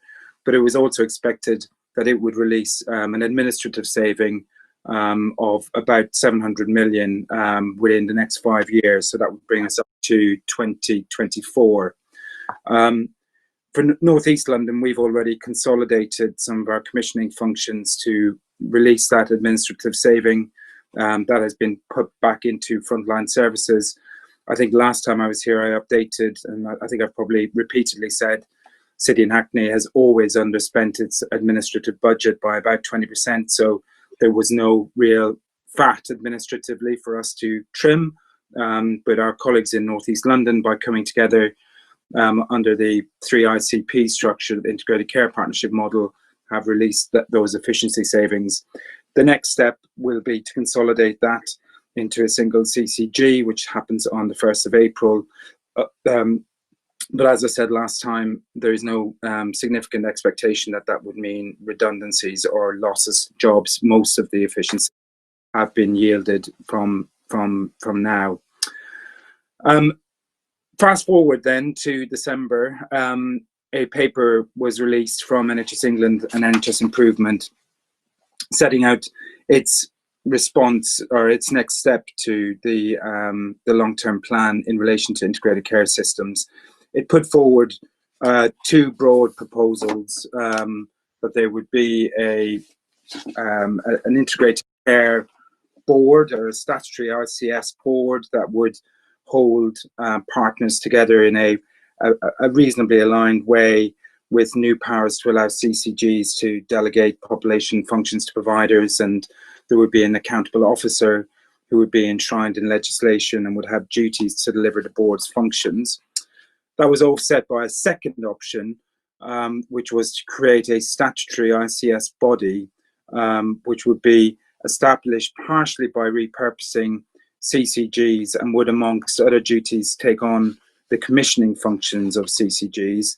The CCG governing body and GP membership would be replaced by a board of representatives from the ICS partners, and the power of an organisational veto would be removed. So organisations within that board would not be able to take an organisational position, which they could then use to veto the wider decision-making powers of that board. So we've, like you, we've been looking through this as a partnership. It's fair to say that the paper makes clear that option 2 is the preferred option. That's the national paper. That's a national paper, that a statutory ICS body would be their preferred option. Our experience, and certainly my experience thinking about the long-term plan and the precursor to CCGs, is that we're setting out kind of the de minimis position of a statutory ICS board, which was the option 1, as a precursor to the statutory ICS body, which would be almost an inevitability once we got around a statutory board. Our sense was that actually, why not think about how we could make an ICS body, a statutory body, work best for us in the construct that we've got in North East London. So our position is that we think if we articulate our arguments around place, getting a co-terminosity linked to local authorities, have a greater definition around the responsibility of the local partnerships.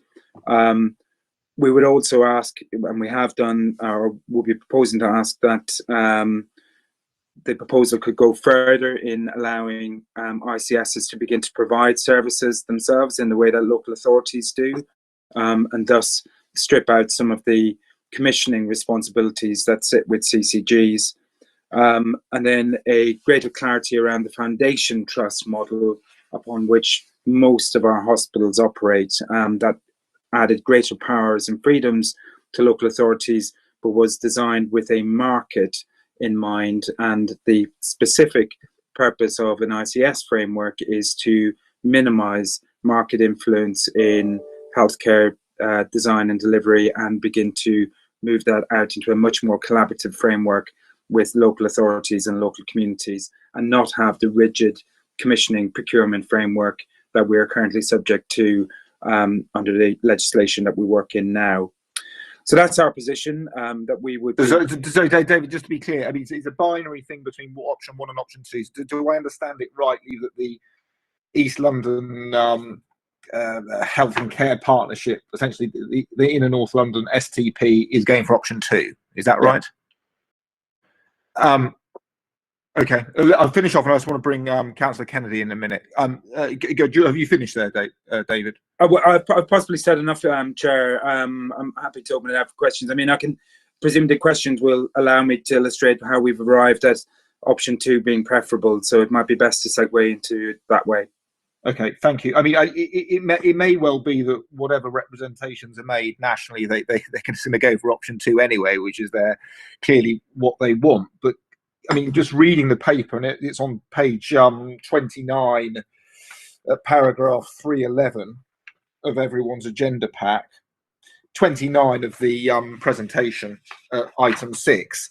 I mean, it describes option 1, paragraph 3.11, a joint committee to enable NHS commissioners, providers and local authorities to take decisions collectively. Now, that's something that, as I've understood it, we prided ourselves on doing, and that's what we were aspiring to do. And that certainly seems to me to be far more in the mould of what we've been hitherto aiming for, rather than the command and control top-down option 2, which essentially does away with stakeholder engagement to a certain extent, does away with the veto. Councillor Kennedy, what's the council's view on the healthcare partnership locally going for option 2?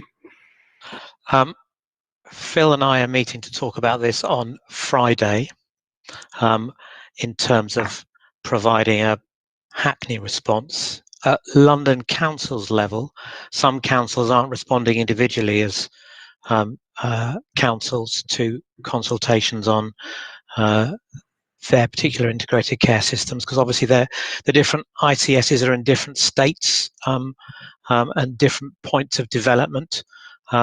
So how you respond to this consultation very much depends on how far ahead you feel you are with your neighbourhood developments, how content you are with what place means in your space. So for us, in terms of what the consultation is very vague about what place means. At NEL level, place seems, certainly for us, for our benefit, we are interpreting place as meaning City and Hackney. But if you interpret it as meaning your 3 CCGs, I've heard John Biggs in a meeting say, well, we're not happy to consider Well as a place because the local authorities there never really coalesced around what that CCG that was called Well was doing. For option 1, I think you have to ask yourself the question about that board and what you've just read out from paragraph 3.11. If you want to go for that at a City and Hackney level, you've got to accept that you'll be sitting around the board with discontented members or people not nearly so happy with the provision by their CCGs or the place as defined for them as we are. So we're looking from an amazingly sound and solid foundation in City and Hackney at where we might be on a board with some rather discontented partners. And I went into a development meeting where, you know, one of those brainstorming sessions where you all talked about it together for a couple of hours, hosted by a professor of public health and health theory. And I went in thinking, actually, I like option 1. I prefer option 1. I think that sounds right for us. And he made some rather succinct points. It's somewhat along the lines of what you've just said, Chair, in terms of probably, given the history of NHS reform and options presented towards us, we're going to get option 2 in the end. And even the systems that go for option 1 will find that the legislation is written in such a way that they have to is option 1 useful as a stepping stone? It's probably not really a viable end option. That's the kind of thing I'll be talking through with Phil. And actually, it's about preserving what is really good about your place now for us, City and Hackney, and the relationships we've got. Whichever option is chosen, it's about delivering things properly for ourselves at our own neighbourhood level and making sure our health and wellbeing board gets its priorities seen and used in our work with partners. Councillor Kennedy, I mean, I fully agree that the bottom line is whatever happens, we've got to make it work for our place, and that's the end goal. But just 2 observations. 1, option 2 is the corollary of a devolved health system working locally with partners, which I was under the impression we were essentially all aspiring and working towards, and that was the goal. But essentially option 2 is a very top-down approach. Essentially, I think from just looking at the summary of the consultation, I'm not even sure local authorities features in the 3.1, 3.18 to 3.23. Does it even feature? But whereas at least it does in for option 1. Yes, for option 2, they're very clear that you must have local authorities around the table. So I'm happy that we'll be there and our voice will be there if we go for option 2. But also it does talk. So at 2.43, it talks about new powers. I think one of the things we should ask for is definition of those new powers. I think the promise of the alignment of capital investment at 2.47 is good. If we'd had aligned capital investment 5-10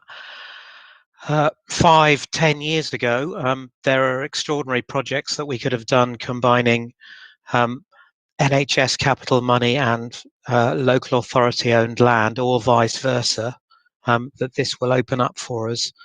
I mean, what concerns me in a way is with option 1, I can see a way that the City and Hackney place is preserved, I'm less confident the City and Hackney. So look, we were going into this whole consultation for single accountable officer, being told that essentially what was going to be agreed is that yes, there would be this overarching structure, but under that you would still have your 3 place-based systems within the NEL footprint, and that's how it would work. And that's how it was sold to us. That's how it was sold to everybody. We would get to keep City and Hackney and everything that's great and everything that works about it, including some guarantee in terms of the financial flows in the short to medium term.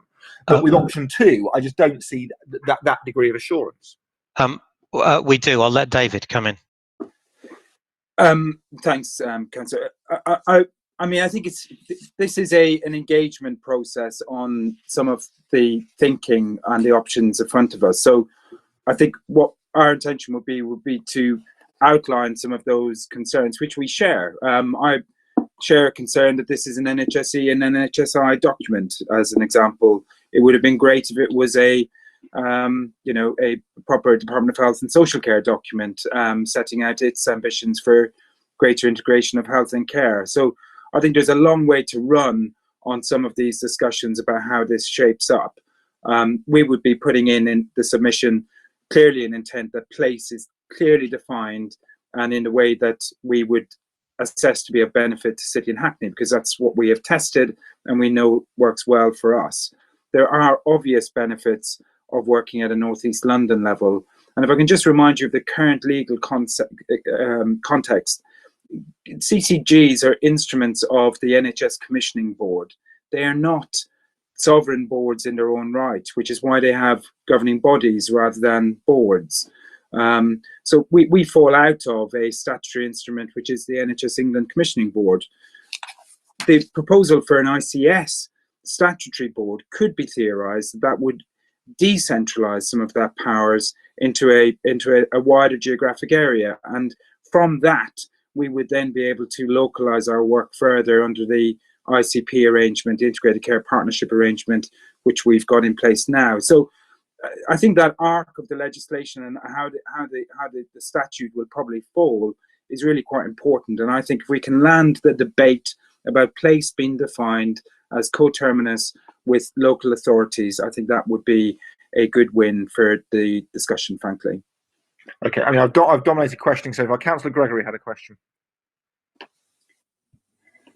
Hi, yes, thank you. My slightly different topic.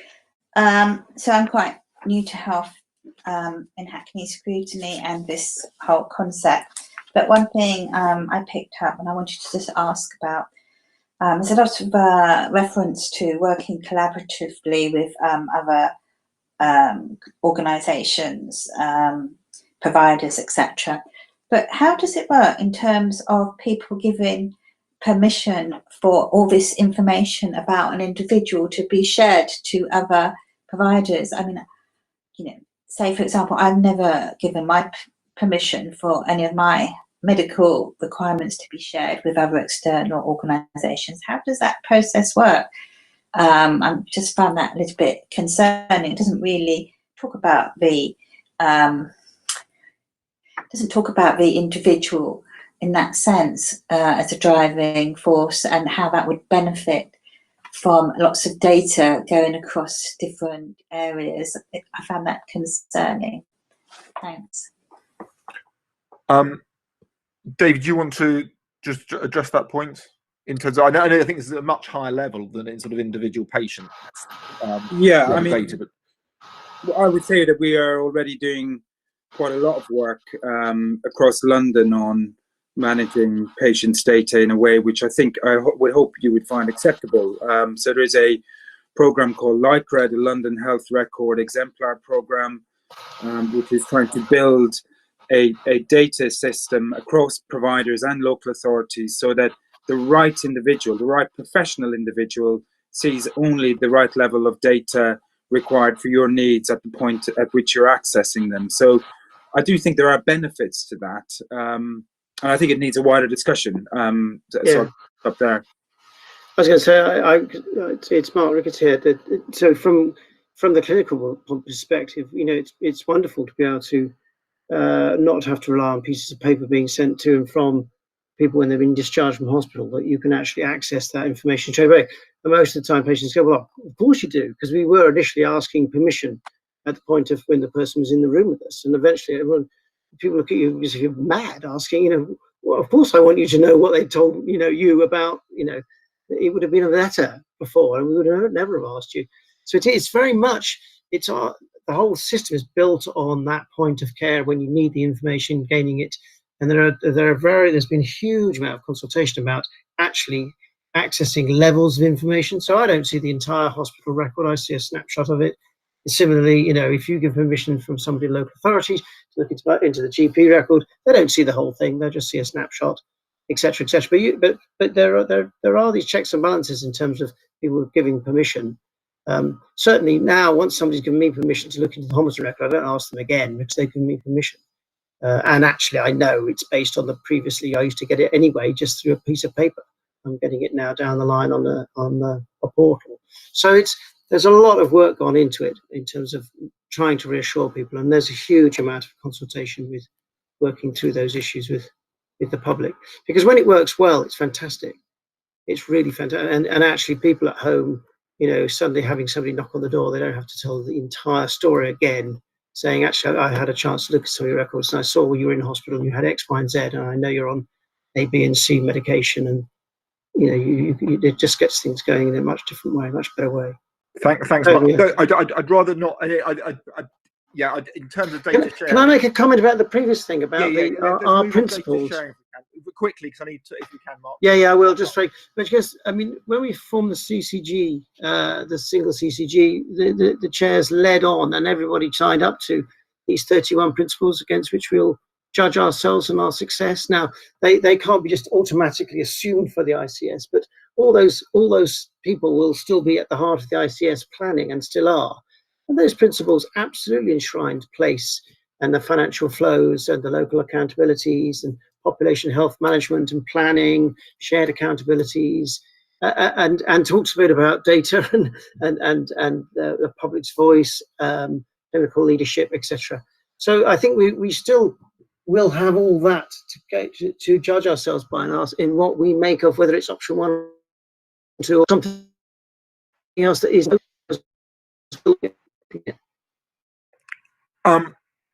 Thanks. I think you've slightly frozen there, Mark.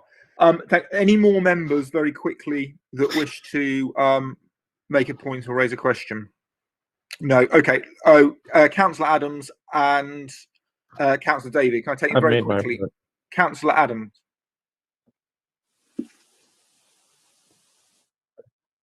Right. I just want to talk about the place and the ICS. Well, I was reading the booklet. I just want to get some clarification because when we talk about place, different places have different local priorities. So how will this ICS take account of that in their decision making? I think that's exactly the point we're going to try and make very strongly, that defining place is critical so that we can do that shared priority working together in a sense that works for us. So that's vague in the document currently. So I agree with you. It's entirely unclear. Okay, and Councillor David and Councillor Snell, I'll take you together if I may. Yeah, my point was already put in the box. Just to say thanks for the update. I echo the sentiments of Councillor Kennedy and all the others who've spoken before, as well as yourself, Chair. Wishing you best endeavours, David. I understand you're moving on. So yeah, that's me done. Thanks. And Councillor Snell? Well, to echo that, it's an absolute tragedy for us locally that David's moving on, but we wish him every success in his new job. For the clarity for those at this meeting and for those who are watching in, can somebody explain to me who's doing the responses? Are we trying to do a joint Hackney response between the council and the NHS? Are we assuming that as far as the council's concerned, it is the cabinet member Chris, and will there be any consultation with members of this committee before that goes off? Just so as we all know, I mean, is anybody else in Hackney and City putting in some kind of a response? It'd just be good for everyone to know. the deadline is Friday. In terms of my response, it will be with Phil. We're meeting on Friday. We'll draft something based on the bullet point response actually that has already been sent round as a template by David to some people within the system. And we'll probably add a few things to that. But quite rightly, when I looked at the agenda for tonight, I understood that part of the reason for this item was that I listened to concerns expressed here and feed them back in my response to the system. Okay. Thanks, Chris. I'm going to draw it. I mean, yeah. I mean, I mean, the NHS is a very top-down organisation as it is, and it doesn't surprise me that the accountable officers of every STP will be putting in favour of option 2, which is what the hierarchy of NHS England wants. So I understand that the pressures may be going on internally in discussions, but I'm conscious whether that is actually the right thing for this borough, for this area, which has a very good working local model, a very good devolve model, which essentially seems to me, on reading it, seems to be very similar to essentially what option 1 is. And so I am slightly concerned that we just go along with something that isn't necessarily in the best interests of Hackney, and I'm very concerned that in 2 or 3 or 4 years' time we don't have this excellent coterminous system at City of Hackney that works so well for all of us, and that we've been subsumed into something larger with commissioning decisions taking place in a population of what 3 million who don't understand different ethnic and community groups in our community. And so I have that concern that if commissioning moves too far outside a very localized position. So I do have that significant reservation. So I feed that back if I can. With that then, I'm going to draw matters to a close. And in terms of matters have been mentioned in terms of David, I'll make a formal thanks in due course, David, at the appropriate point. But can I thank everyone? Can I just very quickly go through the remaining items on the agenda? The minutes, can I take it as agreed, members? Thank you. Work programme we'll continue to review. The next meeting is 23rd of February. We'll continue to try and keep it as relevant as possible. And I haven't been noted of any other business. Hackney starts to take over chairing the North East London Scrutiny Commission soon. And so I'm meeting with Jarlath tomorrow and trying to work out the agenda and how best to do that with current NHS pressures. So thank you very much, everyone. And with that, I'll draw the meeting to a close. Thank you.